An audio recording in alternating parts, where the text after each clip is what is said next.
Moti acar dhe ngrica të forta po vjojnë të shkaktojnë ndërprerje të përkohshme të trafikut ajror në disa kryeqytete europiane, duke krijuar kaos për mijëra udhëtar. Edhe këtë javë aeroportet e Vienës, Budapestit dhe Bratislavës lajmëruan për pezullime të përkohshme të operacioneve të tyre, pasi shtresa e trashe e akullit në pista e bëri të pamundur garantimin e sigurisë së plot. Autoritetet aeroportuale kanë bërë të ditur se dhe pas pastrimit akulli formoi sërish për shkak të temperaturave ekstreme, duke detyruar devijimin ose anulimin e fluturimeve.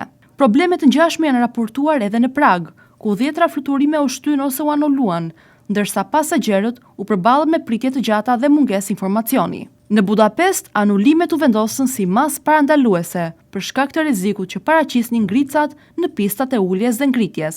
Situata e motit të ashpër ka prekur një pjesë të madhe të Europës qendrore dhe lindore. Rreshtet e dendura të borës dhe temperaturat nën zero kanë shkaktuar dëme materiale dhe probleme në qarkullim. Ndërkohë edhe Mbretëria e Bashkuar vijon të jetë në ndikimin e motit të keq, me autoritetet meteorologjike që kanë lëshuar paralajmërime për akull dhe kushte të rrezikshme, veçanërisht në zonat veriore të Skocisë.